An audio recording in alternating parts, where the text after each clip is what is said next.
There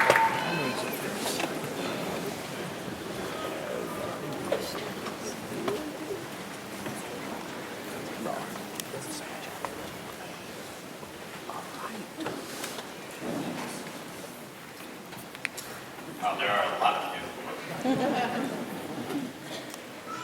So I remember a few days before kindergarten, my lovely mother asked me what I thought was a shocking question to ask a 5-year-old. She looked down at me and asked, "Christian, would you rather I pick you up after school, or do you want to go ahead and take the shuttle?" I wasn't sure if I'd heard her correctly. I mean, I knew we lived in Oakwood, but even my 5-year-old self thought taking a space shuttle home from kindergarten every day seemed a little bit fiscally irresponsible for our However, my young age relinquished my responsibility to be fiscally responsible in any situation. So I said yes to the space shuttle idea and almost peed my pants in excitement. I've never heard of a 5-year-old riding on a space shuttle, and I wasn't about to let this opportunity to be the first pass me by. Before that day, though, I was scared. I not only mistakenly thought that I was going to be strapping on a spacesuit later that day, but I was about to be put into a room filled with people I didn't know for hours a day, miles away from my home and my brothers and my parents and everything I knew. It was a scary step for a 5-year-old. Now, almost 13 years later, and here we are. We've got our gowns on, and we will soon have our diplomas. So it may sound slightly cliche, but I think the welcoming is important. Welcome. Parents, teachers, administrators, faculty, brothers, sisters, boyfriends, girlfriends. These tassels. Grandparents, uncles, aunts, nieces, nephews, cousins, first cousins, second cousins. First cousins once removed, relatives we don't remember ever having met but that are here anyway. And of course, all of you, my classmates. I'm amazed. I'm amazed by all of you. I could go on and on about our different successes. I could go on and on about your work ethic, your talents. You are the ones with which I've laughed until I've cried. You are the ones whose shoulders I've cried on until you make me laugh. You are the ones that I survived Mr. Tan's class with. Even if it went right over our head. You are the ones that I survived high school with. Each and every one of you has added something to our class. Each of you are a cog in the wheel that has driven us to this point. To this big day, we're told we will remember for the rest of our lives. Well, maybe we will, maybe we won't. All I know is I will remember all of you. There are so many unforgettable memories. So many memories that only we share. In 20 years, as students walk down the hallway and pass our grades composite hanging on the wall, they won't know about us parking in the teacher's lot. They won't know us as the class that stood up against hate in our school. They won't know about the mistakes we've made. They won't know about the problems we faced. They won't know about our long list of accomplishments and successes. They will look at us like we look at the classes of 1985, of 1964, of 1932. They will look at us as a picture hanging on the wall.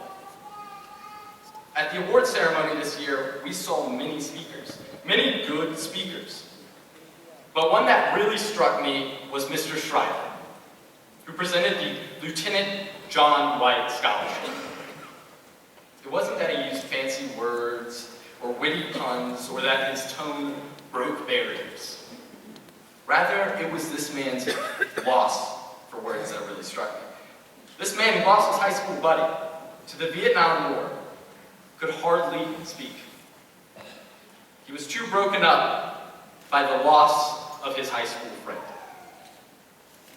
The essence of his friend choked him up 50 years later.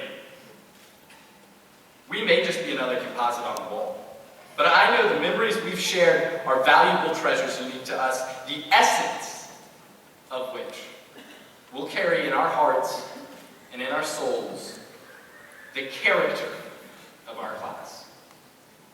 We've stood up for each other. We've supported each other. The moments we've shared are some of the most unforgettable memories we'll ever have. It's not the other classes and the future generations looking at our picture where we'll find our importance. We find this importance amongst each other, and we must carry on this same essence. Know that if I were to never see any of you ever again, the memories I've made with you are memories I will cherish for the rest of my life. We may not be important to future classes, but you are all important to me. However, a lot of things are about to change for all of us, and I would be lying if I didn't say I was a little scared. Like in kindergarten, we're taking a step. We may not be strapping on spacesuits, but we're going to new places with new people, and will no longer be under this special place we call the dome. Some of us have lived here our entire lives. Some of us have yet to see what all of our teachers have been calling the real world.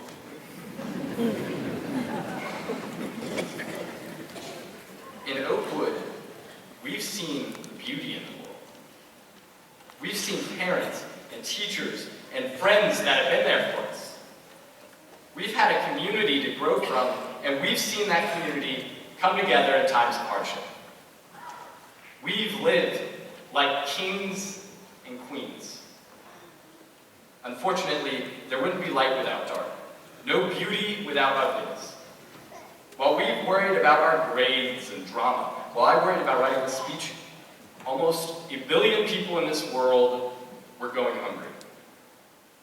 While we ate our dinners and complained about homework, almost 2 million American kids like us were living without a home.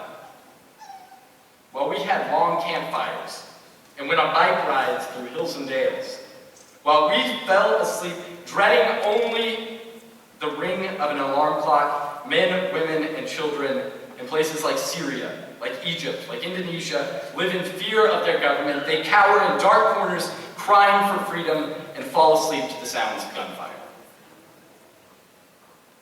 I often find myself wondering, why me? Why do I get this amazing opportunity to live here in a warm home with amazing friends and endless opportunity?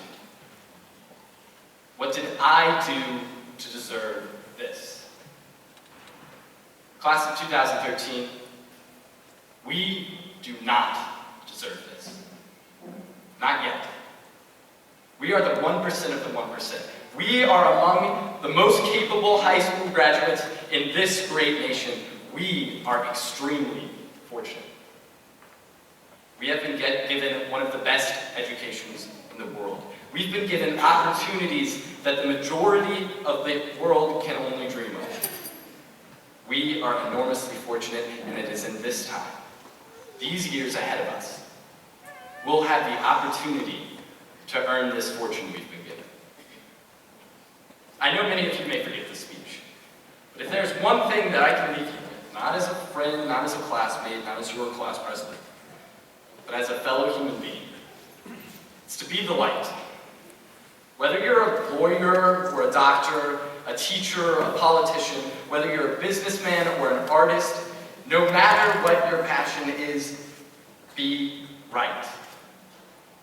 Do what you do for the right reasons, and never trade your moral obligation to be right for material compensation. Never put yourself in a position of criticism. Be right. Be right like Dr. Mike, who stands for the voiceless amongst us. Like Gerda Weissman-Klein, at 88 years old, travels talking to students like us about the darkness of human nature. Like Mr. Shriver remembers his unforgettable friend, how will this world remember you? Never forget that there's not darkness without light.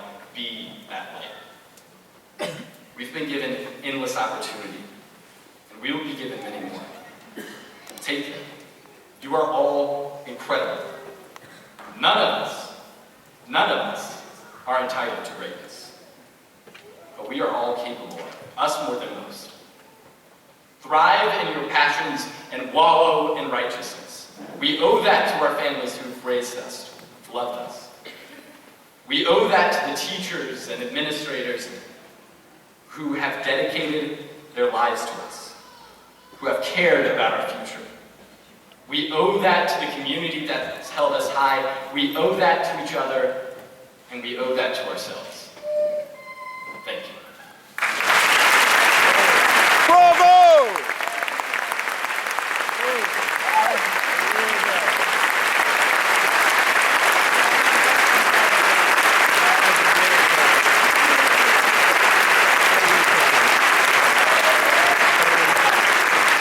Christian. I also want to thank Christian and Rebecca Deal for all their work on our senior slideshow, as well as some other of our seniors.